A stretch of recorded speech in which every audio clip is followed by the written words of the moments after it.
कई लोग यीशु को नहीं जानते, जीसस को नहीं जानते। हम कहते हैं जीसस खुदा है, खुदा का बेटा खुदा, गॉड का बेटा गॉड।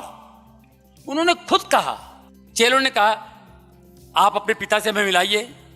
बेजार होके कंटाल के बोला मेरे को देख लिए तो समझो पिता को देख लिए, रिवील भी कर दिया उन्होंने।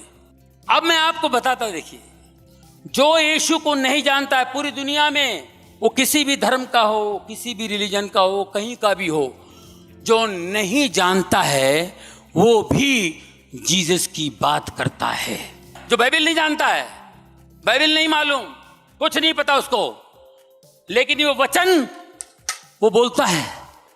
कब बोलता है पता है? जब मरने का टाइम आता है तब। 70 साल 75 साल एक नेचुरल मैच्योरिटी आती है। नेचुरल, हर इंसान के अंदर एक नेचुरल मैच्योरिटी।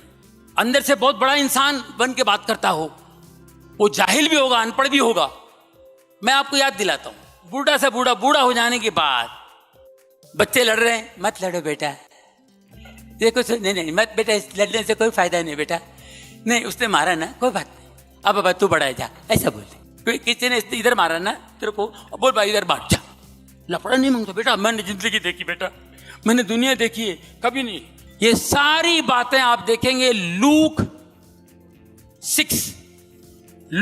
6 शत्रु से प्रेम, लव योर एनिमीज। लूक 6 25 से लेके 32 में ये सारी बातें जो यीशु ने कहा है, कोई एक इस गाल पे मारे तो दूसरा गाल भी दे। ये कौन फॉलो किया? बैरिस्टर महात्मा गांधी, जिसने हमें आजादी दिलाई। यीशु का वचन फॉलो किया, मारना है मारो, लेकिन हमें हमारा देश छोड़ के जाओ। अंग्रेजों को भगाना मामूली बात है, यीशु का वचन फॉलो किया उन्होंने। हालेलुया। लोग ये समझते हैं महात्मा गांधी जी का, नहीं, बाइबल से लिया है उन्होंने। इतना पढ़ लिख के सब वसूल नहीं किया, अपने देश के लिए कुर्बान हो गया, कपड़े भी निकाल दिए। ये बाइबल पढ़ने के बाद उस आदमी के दिमाग में बात आई होगी, जो यीशु ने कहा है वो बात एंड में कहता है, अरे जान देना यार, छोड़ देना यार, जवानी में तूने सब किया, भाई बुढ़ापे पे क्यों? उसने दुनिया देखी है। अब कहता है तो लोग सुनते नहीं है। ये हर आदमी, ये वचन परमेश्वर का जो वचन है, यीशु ने जो कहा वो बातें क्यों करता है? इसलिए करता है कि वही क्रिएटर है, वही क्रिएटर है तो उसके बच्चे उनकी बात बोलेंगे, उनके बच्चे बात कहेंगे।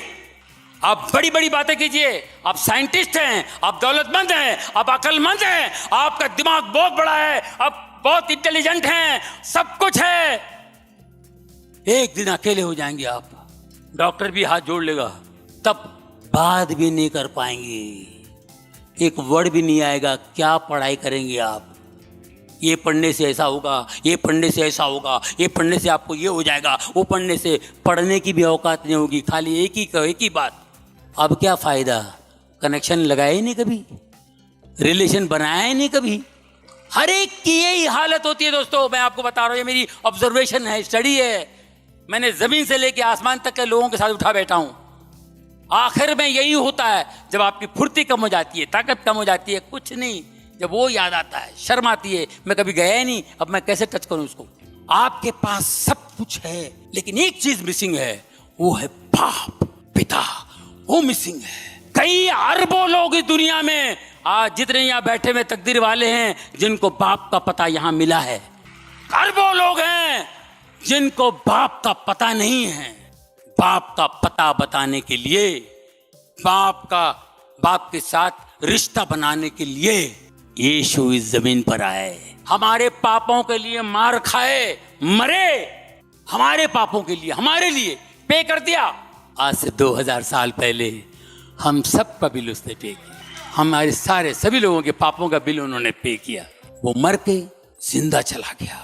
उन्होंने कहा मैं जाऊंगा और पवित्र आत्मा तुम्हारे सहाय के लिए, तुम्हारे हेल्प के लिए भेजूंगा। परमेश्वर को पिता कहने का हक दिलाया हमको, आज हम पिता करके बुलाते हैं, वरना मालिक और नौकर का रिश्ता था। मालिक मालिक मालिक नहीं, बाप कह के पुकारो। वो मेरा बाप है तो तुम्हारा भी बाप है। सिर्फ एक ही कंडीशन, मेरे पिता के वचन पे चलो। इसलिए में कोई शब्दों की त्रुटि हुई हो तो आप कृपालु हैं, दयालु हैं, दास को बार बार क्षमा कीजिए। मैं तो आप सबके चरणों की पांव की धूल हूँ, मेरे शब्दों की त्रुटि आप जरूर क्षमा करेंगे, ऐसा मुझे आप सब पर पूरा पूरा भरोसा है।